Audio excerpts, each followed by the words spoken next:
Mr. President, your administration separated children. Garcia Luna has been charged. Joaquín Guzmán Loera.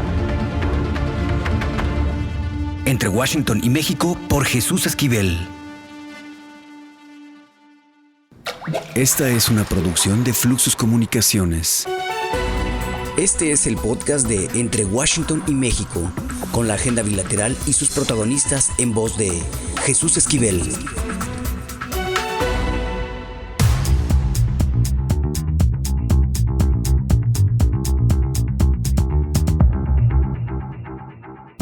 ¿Qué óboles? Bienvenidos a Entre Washington y México, el podcast. Tatiana Cloutier ha sido una figura en los últimos tiempos muy importante para no solo el pulsar del país, sino el camino a seguir hacia adelante. Ya dejó de estar en el gobierno del presidente Andrés Manuel López Obrador, pero no por ello está alejada de la realidad en términos políticos, económicos, sociales e incluso hasta en la situación de seguridad. Por eso creemos que es importante hablar con ella sobre cómo ver estos momentos al país. Tatiana, muchas gracias por aceptar esta conversación en Entre Washington y México. Al contrario, mucho gusto, Jesús, qué gusto poder platicar con nuestros amigos y amigas de Washington y después de todos los lugares donde nos escuchan y tender siempre, que yo creo que ese es parte del compromiso muy claro que yo he tenido a lo largo de mi vida, es como tender puentes. Y aquí pues tendamos los puentes entre Washington y México. Tatiana, ya hace unos meses que dejaste al gobierno del presidente Andrés Manuel López Obrador. ¿Cómo ves ahora la situación del país manejada desde Palacio Nacional? Pues la verdad es que mucho de lo que el presidente ha venido haciendo a lo largo del tiempo que ha estado al frente, lo ha seguido manejando en una tesitura muy similar, donde sale todas las mañanas, plantea la problemática que se vive o que tiene que resolver o quiere resolver desde la mañanera en términos de tareas directrices o temas que quiere dejar en la agenda. Esa es una de las tareas que ha hecho. La otra que tiene muy clara es el estar en la supervisión, porque quiere entregar y se ha empeñado en entregar y no dejar obras a la mitad, todo lo que es Tren Maya, Transísmico y pues el proyecto Sonora, que él dijo desde un principio que no sería una tarea que le tocaría terminar y por eso la pasa o la pone, pues recarga confianza en el gobernador de Sonora, porque dice muchas de ellas le tocarán terminar al gobernador, y pues obras de infraestructura que tiene a lo largo y a lo ancho del país, se la pasa en una supervisión constante para que éstas sucedan, y aclarando, vamos a decir así, algunos de los temas que normalmente surgen a lo largo del tiempo por una desinformación, información de cierta visión, o algo que considera él que debería de estar en su agenda, ¿no? Más o menos así lo puedo vislumbrar, y cuidando mucho, mucho, mucho el tema del uso de los recursos públicos. Ahora, Tatiana, sabemos que pues en un mundo ideal, ojalá existiera el político perfecto. No hay en ningún país el político perfecto. No existe un ser humano perfecto. Yo creo que esto es todavía más allá de políticos o no políticos. No existe un ser humano perfecto, es parte de nuestro diseño como humanidad. ¿Alguna de las cosas que tú veas que siguen pendientes en México, aún con las buenas intenciones y lo que ya mencionaste que ha avanzado el presidente López Obrador en su agenda? Me parece y me gustaría saber cómo ves el tema de seguridad. Efectivamente, el tema de seguridad es un tema que está pendiente, latente, especialmente, creo yo, en el tema de feminicidios. En el tema de feminicidios, ¿no? Ha sido un tema pendiente, en el tema que va de la mano con feminicidios, ¿no? Con la desaparición de mujeres. Creo que estos dos temas van de la mano, no sé cuál es primero y cuál va después, más han venido como un tema en las agendas, y que he dicho una y otra vez, este tema y todo lo que tiene que ver con violencia contra mujeres empieza, y no es una justificación, sino es una visualización de la problemática, empieza desde casa, la problemática. Voy a decir, hace unos días estuvo el presidente de la República en Baja California Sur. El gobernador de Baja California le decía al presidente que tenía dos temas que no quería que se quedaran de lado sin hablarlos. Uno de ellos era la violencia intrafamiliar y el otro era violaciones. Y las violaciones, por decirlo como lo expresaba el gobernador de Baja California, decía que tristemente vienen desde el interior de los hogares o principalmente en el interior de los hogares, lo que quiere decir que alguna persona conocida, cercana a las mujeres, a las niñas, a los jóvenes, es de casa, vaya la redundancia aquí. Y creo que este tema, no solamente lastimoso, pero viene y termina en toda la parte de lo que hablamos de violencia familiar, y luego ya no digamos el tema de feminicidios, que agarran un corte de alguna manera importante. Entonces creo que estos son temas importantes y voy a repetir algo porque me he metido mucho a lo largo del tiempo en el tema de seguridad desde la perspectiva de qué le toca hacer a la ciudadanía y antes de estar o no en esto, ¿no? Entonces, en el tema de seguridad, aquí sí, todos y todas participamos, desde los alcaldes en los delitos del fuero común, los gobernadores en la parte que les compete, el gobierno federal en lo que le compete y el ciudadano en otra tarea. Ahora, Tatiana, perdón que sea un poco incisivo, pero creo que la inseguridad que se vive en el país, el hecho de que en los últimos días, por ejemplo, se hayan dado brotes de violencia que llaman la atención, en algunos foros y algunas voces lo señalaron como que se vienen las elecciones, el crimen organizado exacerba sus acciones porque quieren algo. Yo no lo veo así. Yo lo veo como que la situación no se ha resuelto, el crimen organizado sigue teniendo control de algunas poblaciones, incluso de algunas ciudades. Sé que el presidente no comparte esta idea, pero no podemos tapar la realidad con un dedo. ¿Qué es lo que no ha funcionado bien en la estrategia del presidente de abrazos no balazos? Te lo pregunto ahora que lo ves desde otra perspectiva y con otra lupa desde fuera del gobierno. Lo voy a poner en varias, porque creo que el tema que tocas no es un tema aislado, viene de la mano con otros temas y, por ejemplo, ahorita hablábamos del tema de violencia hasta las mujeres, feminicidios, que es, al final de cuentas, son delitos. El tema de periodistas, ustedes como periodistas se la juegan cotidianamente en este país, es un país en donde no se ha podido garantizar en diferentes vertientes la seguridad de la mayoría, o mejor no dicho, de la mayoría de muchos de los periodistas en algunos estados más conflictivos o más ligados todavía al crimen organizado.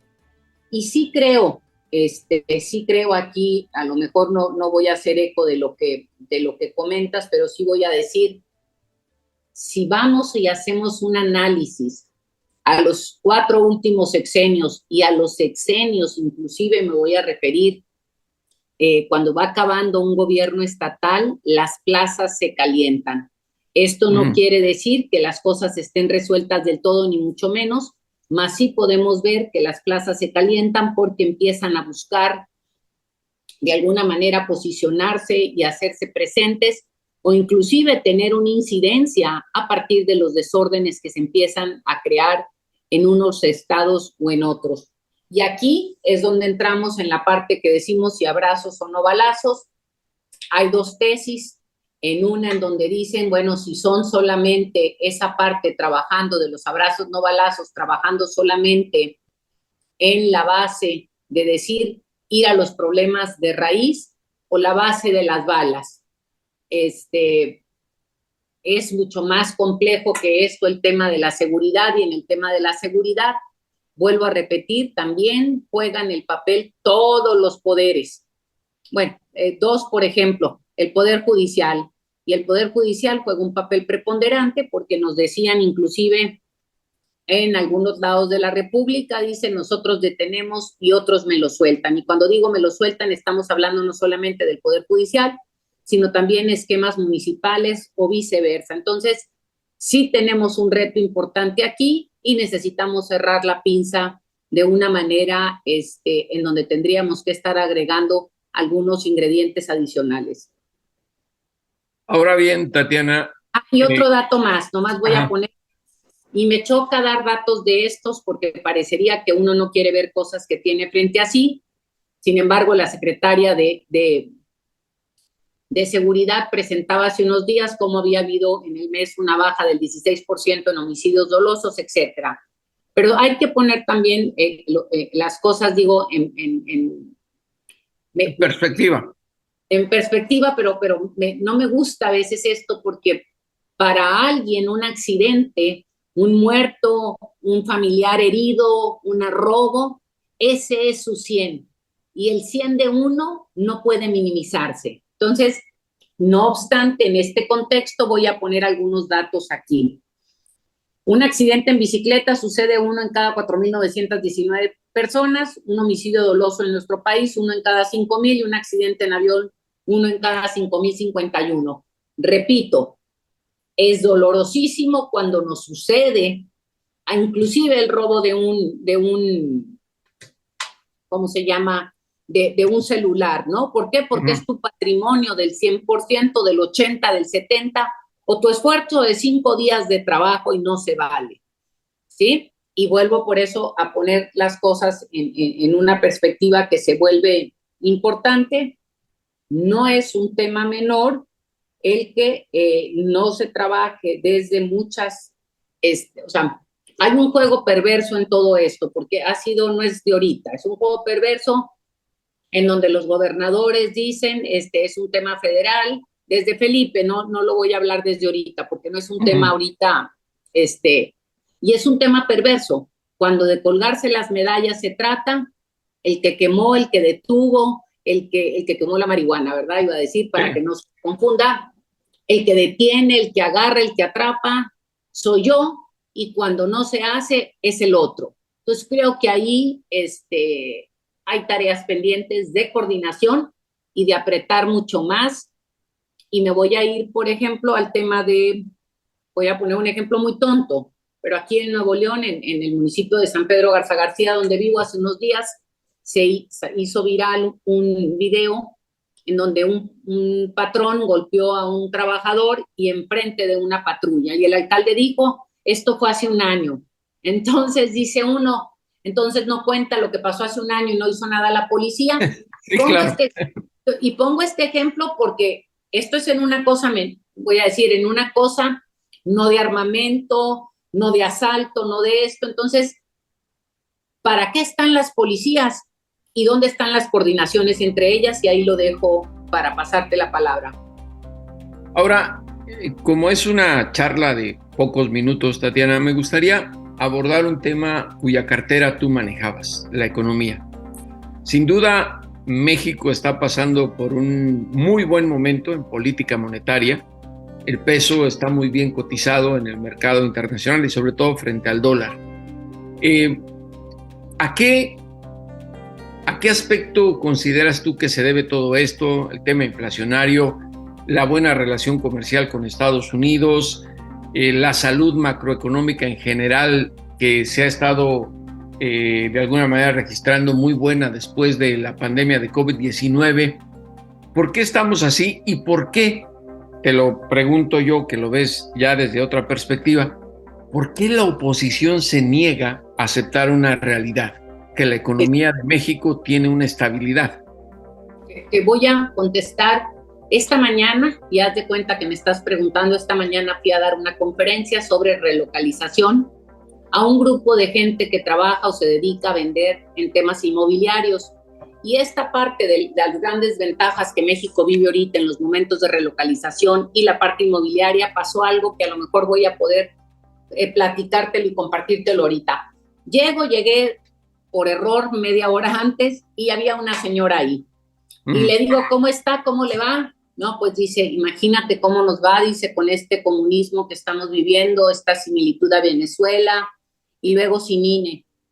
Y le dije, perdón, señora, le dije, vamos a desglosar lo que usted me acaba de decir.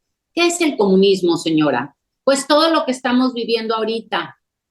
Estábamos en el Club de Industriales de Nuevo León, que es un lugar precioso, súper, pues bien puesto, con aire acondicionado, ahorita que estamos hablando del calor, comiendo muy bien, tomando café, sin ninguna preocupación, vamos a ponerlo así.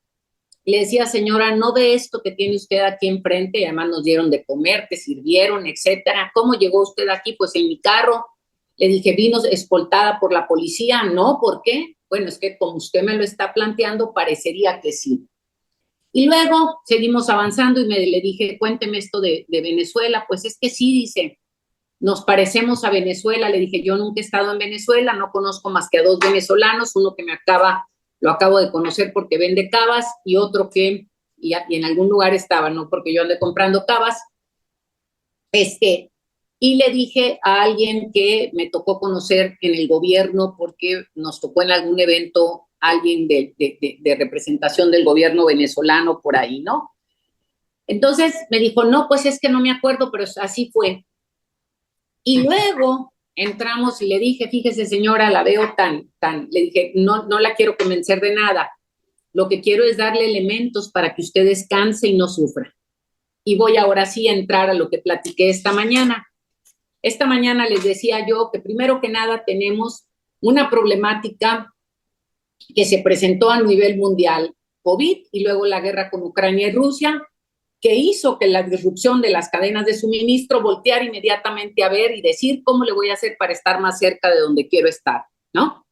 Uh-huh. Las grandes ventajas de nuestro país corren por 3 vertientes. Una de ellas, México tiene 14 tratados de libre comercio firmados.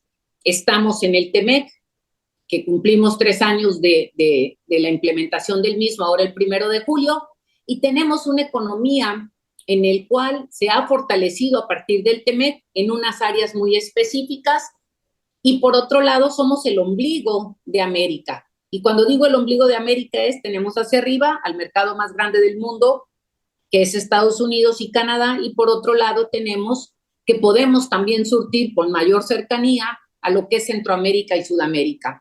Ya de entrada esto nos permite o nos da unas ventajas competitivas enormes.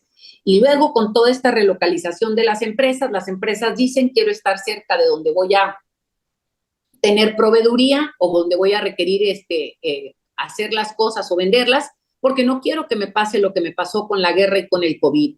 Y México se vuelve, repito, por esto mismo, un gran espacio para estar. Adicionalmente, la macroeconomía ha sido manejada con mucho cuidado y muy bien por parte del secretario de Hacienda con instrucciones del presidente. Tenemos una deuda bastante manejable, tenemos un gasto controlado, tenemos por otro lado una circunstancia, la del peso, que refiere no solamente a la inflación, algo de confianza también, y un paquete del nearshoring por lo pronto. Y fíjate lo que me decían con respecto al peso esta mañana. Pero es que le hace daño a otros. Y le dije, y cuando empieza a subir, también le hace daño a otros. Mas esa cerrazón y esa idea de querer tener la razón de cómo veo el mundo, porque esto no es privativo de nosotros, pero si yo estoy enojado y no quiero darle ningún crédito al presidente López Obrador, por más que mi cartera esté llena, no voy a verlo. También el mercado interno es la primera vez que se empieza a mover, donde la gente suena que trae dinero por diferentes motivos.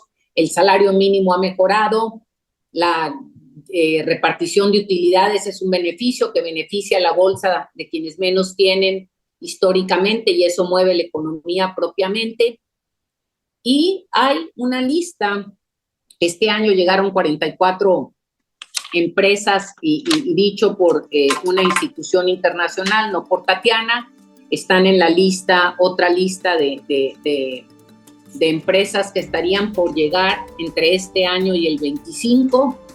Entonces, hay una dinámica económica fuerte e importante sucediendo en el país, y si yo quiero tener la razón de que nada es y nada funciona, no importa. Y me decía el otro día un empresario, Eugenio Clarion, voy a decirlo así, me decía Eugenio, que tiene agencias de carros, que estaba vendiendo muy bien, que cuando llegaban a las juntas de consejo le decían, no es cierto, pues aquí están los números.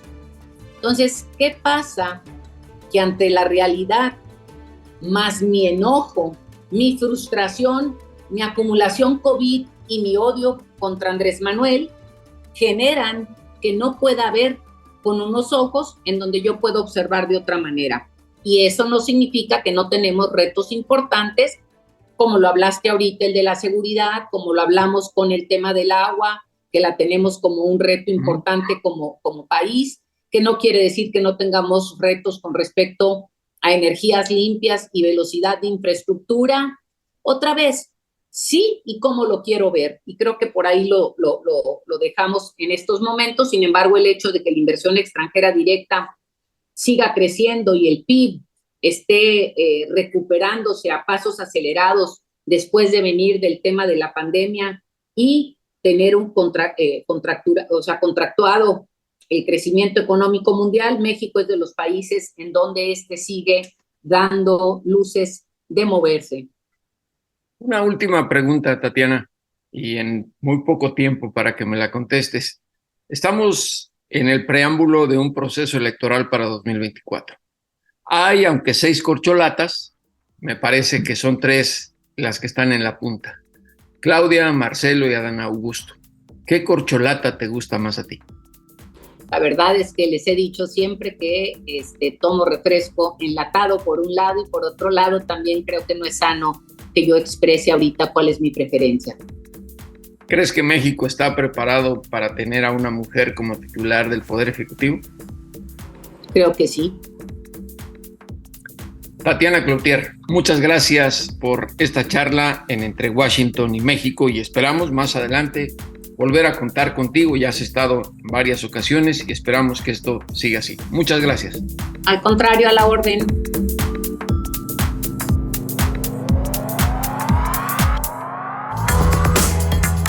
Pucha Play con Gonzalo Lira.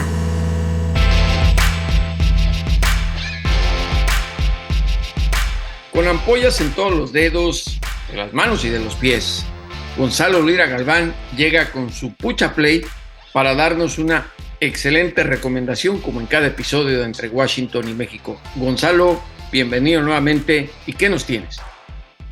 Hola Jesús, pues obviamente muy contento de saludarte y no podíamos llegar a este verano, a mediados de julio, sin hablar de los grandes estrenos que se van a dar, pero quiero hablar de uno en particular porque de alguna forma se liga con muchos de los temas que han estado hablándose y que se seguirán hablando en el próximo año, que tienen que ver con lo electoral, pero sobre todo con los personajes femeninos rumbo a las próximas elecciones. De repente México parece que erradicó el machismo, que erradicó todas las prácticas de violencia en contra de las mujeres, y ahora resulta que todos los partidos políticos a conveniencia están soltando a sus candidatas o candidateables mujeres, y no es queja para nada, todo lo contrario. Sin embargo, pues bueno, obviamente esto siempre tiene ahí un tufo pues de conveniencia, de manipulación y de intereses, exactamente.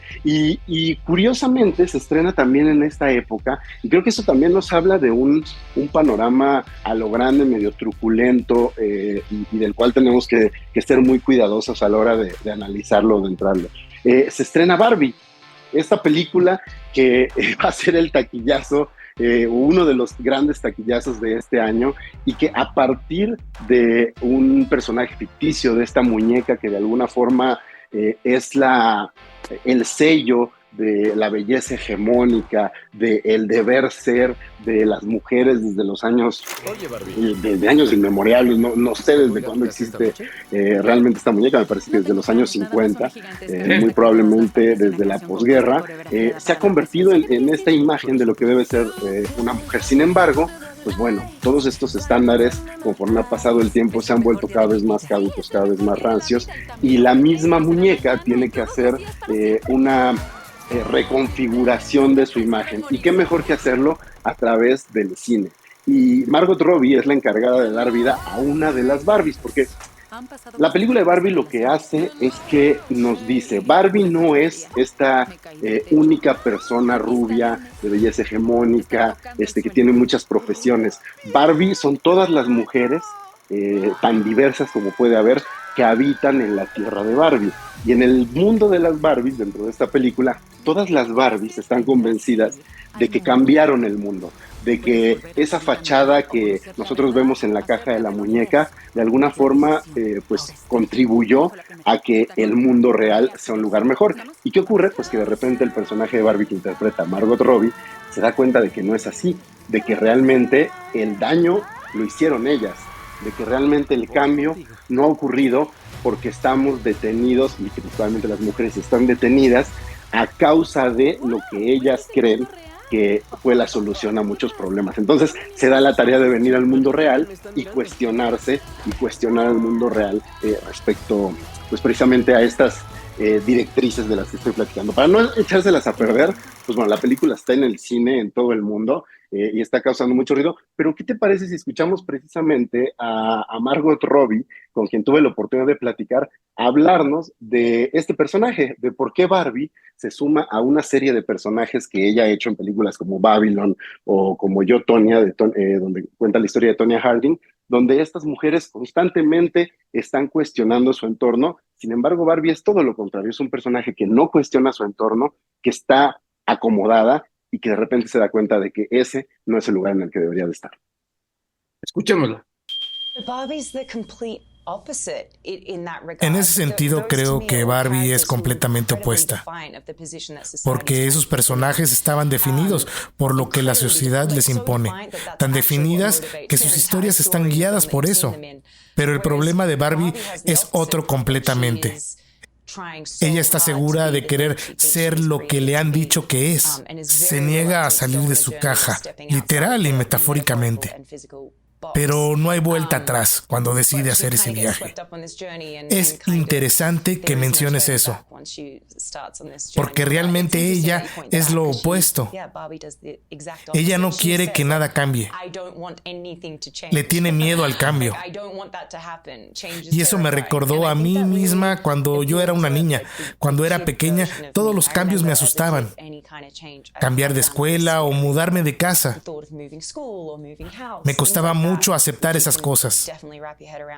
Todas esas disrupciones me daban mucho miedo. Yo creo que es por incertidumbre, porque en la tierra de Barbie todo está muy definido.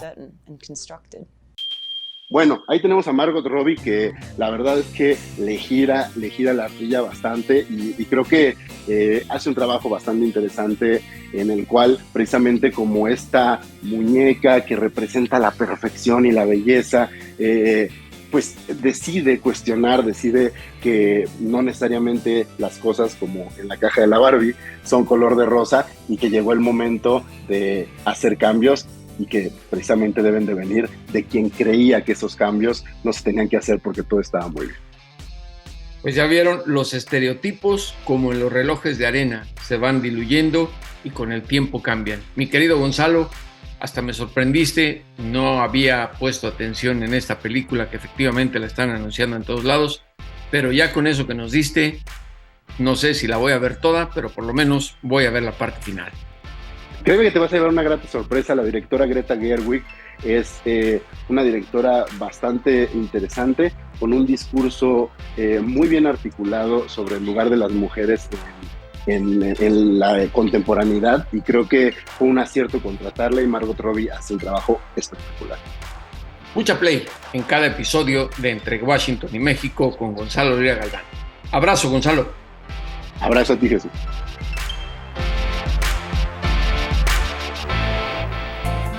Lo importante es leer, con Fernanda Álvarez.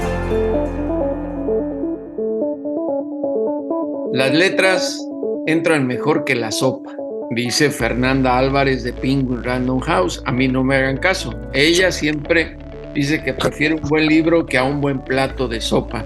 En gusto se rompen géneros. Me gustan tanto los libros, pero no sé si lo cambiaría por un plato de sopa de fideo, mi querida Fer. Pues depende quién hace esa sopa, ¿verdad? Eso, si es la madre, pues mira, contra la madre o no una siempre se va a sopa de preferir. letras, más bien. Eso sí. Pero mira, qué curioso que hables de comida, porque justo las dos novelas que traigo para recomendarte tienen que ver en algún sentido con comida, así que estamos a ver, conectados. Lo más importante es leer y tú que nos empieces a abrir el apetito por las letras. A ver, cuéntame qué nos tienes. Pues mira, la primera es una novela que me hace muy feliz. Había sido publicada en 2014 y después quedó pues un poco invisibilizada por las ondas editoriales, ¿no? Las olas más bien editoriales, y por fin vuelve a salir ya para que todos los lectores puedan acercarse a ella. Es una novela muy bonita para los que están cansados de novelas violentas, donde hay disparos, donde hay corrupción. Esta novela cambia completamente el tono en el cual uno puede leerla, y qué mejor que para momentos ya sea de puentes, vacaciones, en fin, para quien tenga ratos realmente de placer. Les recomiendo esta que se titula Umami, que umami es un quinto sabor que percibe que percibe la lengua, y que es un sabor que reconocen sobre todo los japoneses. Y es la historia, está escrita por Laia Jufresa. Ella es una escritora mexicana que hace ya tiempo vive en Edimburgo, y es una novela escrita hacia atrás. Es la historia de varias familias que viven en una privada que se llama Campanario. Esta privada fue construida por el personaje Alfonso, que él tuvo una pérdida, que fue su esposa, y que siempre le sigue hablando a través de la tecnología, por la computadora le va escribiendo, establece una relación extraña con unas muñecas, y él construye esta privada en la cual está dividida por estos sabores, ¿no? Por el dulce, el salado, el amargo, el ácido y finalmente el umami. Entonces la historia empieza con Ana, que es una niña de las que vive en la privada, cuya hermana murió, la hermana menor murió y murió ahogada. Entonces es una historia de pérdidas, pero es una historia que, si yo me quedo con uno de estos sabores, es una historia dulce, también es una historia amarga. Hay otro personaje que se inventa palabras, que vive una especie de no querría yo decir esquizofrenia, ¿no? Es más bien una depresión. Entonces todo el tiempo está jugando con los colores, porque ella pinta, inventa este lenguaje de palabras todo el tiempo. Y otra de esas virtudes, como les decía, que es estar contada hacia atrás, que yo creo que hace una novela distinta y que realmente te deja, pues sí, otra vez voy a incidir en este sabor dulce amargo que tiene la habilidad y la prosa magnífica de Laia Jufresa. ¿Y ya lleva muchos años viviendo en Edimburgo, dices? Pues yo creo que llevará todavía prepandemia, porque justo vamos a publicar un textito de ella, un libro de no ficción, y la pandemia le tocó en Edimburgo. Entonces esperen ese otro libro de Laia, que es maravillosa. Entonces llevará más de 4 años ya, por ahí, 4 o 5. Y es una novela hacia atrás. Esta es una novela contada hacia atrás, pero de verdad los personajes son increíbles, tienen como libertad de acción dentro de estas ausencias y posibles tristezas, ¿no? Y no es una novela que te encuentres fácilmente en ese sentido, porque sí, es como papacho. La otra, que esta tiene que ver al 100% con comida, se llama Los misterios de la taberna Kamogawa. Es de un autor igual japonés, que es Hisashi Kashiwai, y es la historia de un padre y una hija. El padre es Nagare, la hija es Hideo. Nagare es un ex policía y montan esta taberna que no solamente ofrece platillos exquisitos para todo aquel que entra a este lugar, que no está tan anunciado, más que con un anuncio muy críptico en una revista especializada. Y cada personaje que entra es porque quiere investigar y descubrir y volver a probar ese platillo que de alguna manera le cambió la vida, o le provoca toda la nostalgia, o le hace recordar momentos inolvidables, ¿no? Entonces cada capítulo es un personaje distinto que entra a esta gran taberna. Bueno, gran taberna porque los misterios los resuelven, ¿no? Y te das cuenta cómo la comida pues es absolutamente evocativa, y cómo a través de la nostalgia podemos volver a revivir esos sabores justo de la sopa de letras o de la madre. abuela, o de la abuela. Sabes que una de las grandes nostalgias de mi vida es el mole de olla, porque recuerdo perfectamente una tarde de aguacero, pero un super aguacero como los que caen en mi querida Toluca, y jamás olvidaré el sabor de ese mole de olla que me sirvió mi abuela. Esta mira, ¿ves? novela en esta taberna pues recoge algunas narraciones o cuentos e historias de la gente que va justamente a eso, ¿no? A comer y a recordar y a vivir. Totalmente, porque además no es que los personajes entren y se acuerden a la perfección, sino siempre hay cabos sueltos que justo tanto Hideo como Nagare van a tener que investigar y reconstruir esta historia, ¿no? Y ponerte otra vez en esos zapatos de un Jesús mojado. y recibiendo la sopa de manos de su, bueno, el mole de olla de las manos de su abuela. Entonces es una novela igual, ¿no? Muy bonita y que justo te evoca esto, ¿no? Que es, ¿cuál sería el platillo que uno querría recordar ¿Cuál para volver sería a tu vivir? platillo que quisieras recordar, mi querida Fer? Ay, mira, mi madre todavía vive, pero sus enchiladas verdes siempre son insuperables, la verdad. Hace mucho que no me las hace y ese sería mi platillo. Unas enchiladas verdes. Unas enchiladas verdes de pollo. ¿Acompañadas con qué? Así nomás, pura salsa, cebolla y no sé, nada más. Con eso me basta. Y con eso nos vamos, mi querida Fer. Lo más importante siempre es leer y es un privilegio de verdad contar contigo aquí en Entre Washington y México. Ay, muchas gracias, Jesús. Ya sabes que el privilegio es mío, más bien. Y bueno, ahora sí, a los criminales y a los políticos, devuélvanos a ese México que nos arrebataron. Hasta la próxima, aquí en Entre Washington y México, el podcast.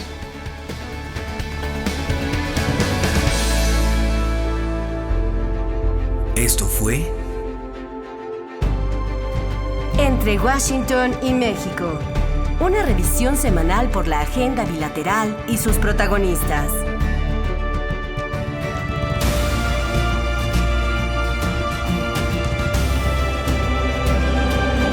Entre Washington y México.